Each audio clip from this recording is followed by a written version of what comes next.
we're gonna get stupid. We're gonna do the walk-in shot.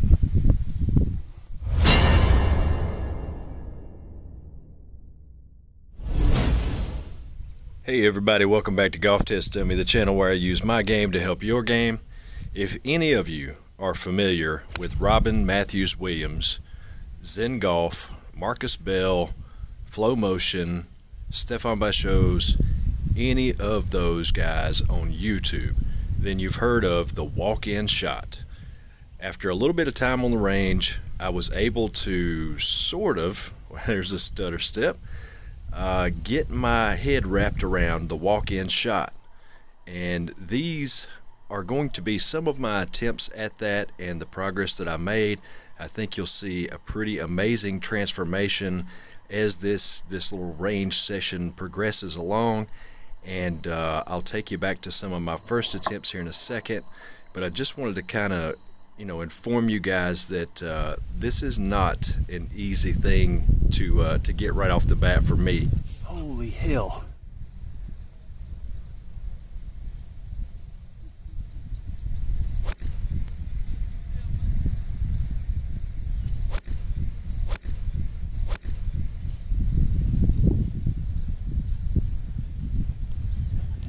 Okay, that last one was money.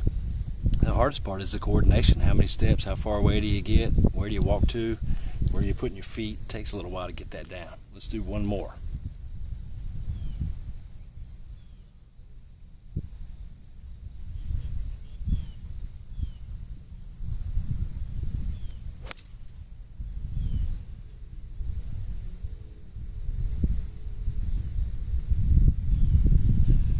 I don't think I've hit a 7-iron that far in my life. All right, let's rewind a little bit. These are my first attempts, okay, at this walk-in shot. And as I said, the hardest part for me in the beginning was getting the coordination down. Which foot do you start with? And I guess you could get that by watching Marcus's videos. He tells you which foot to start with. But just trying to time it out and then step to the right spot. You can see I just totally chunked that one there. My feet were not in the right place at all. There's confusion in which foot goes first, how far I'm supposed to be stepping, where I should start.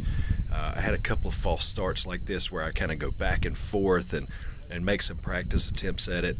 But, in the beginning, that was the hardest part for me. And there's a top shot.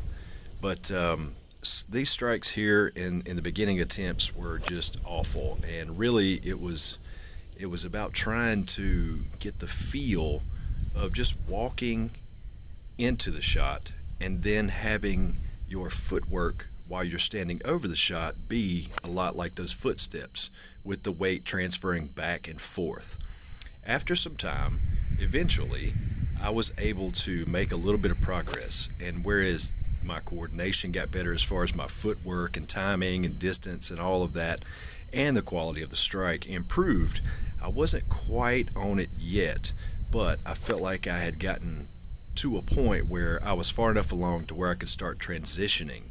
And that is what this stage is here. What I'm trying to do is translate the walk-in shot to the same feeling where I'm standing over the ball.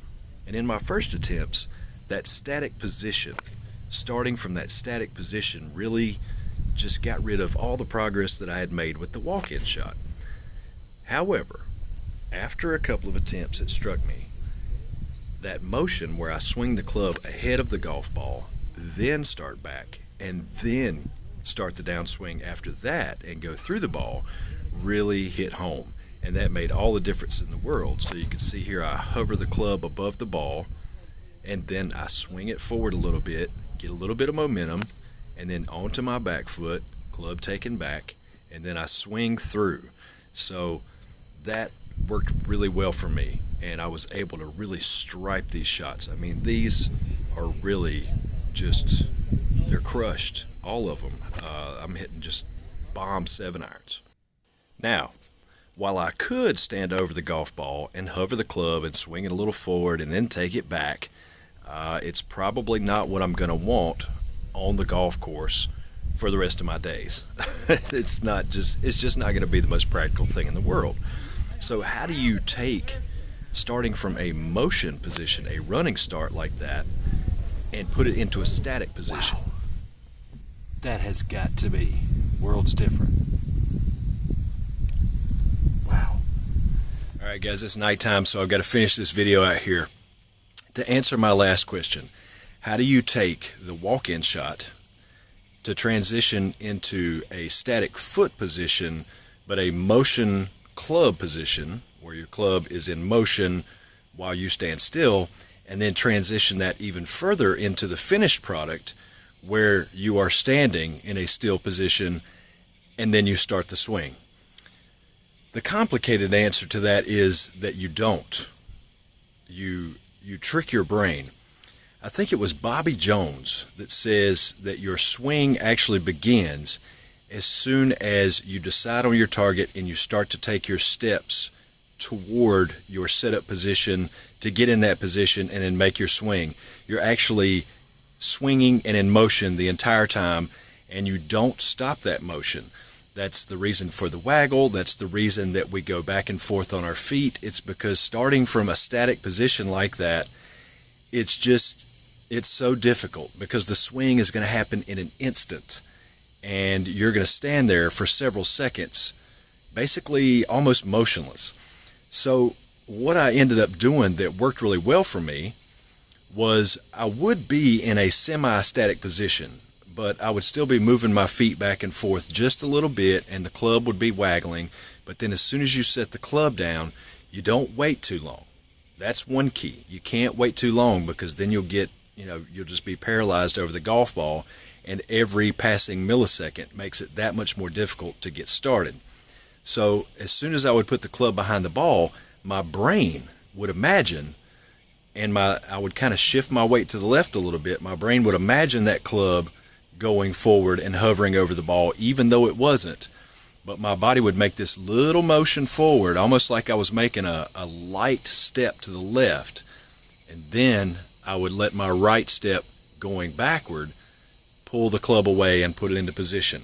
And that gave me a motion feeling to start.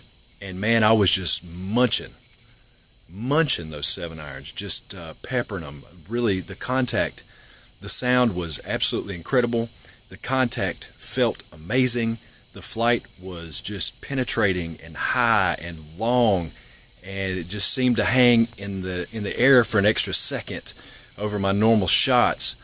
It was an amazing experience to have happen. And in the beginning, when I first started striking some shots, I'm like, this is ridiculous. I'm standing out here, there's people all over, I look like a fool, I look like an idiot.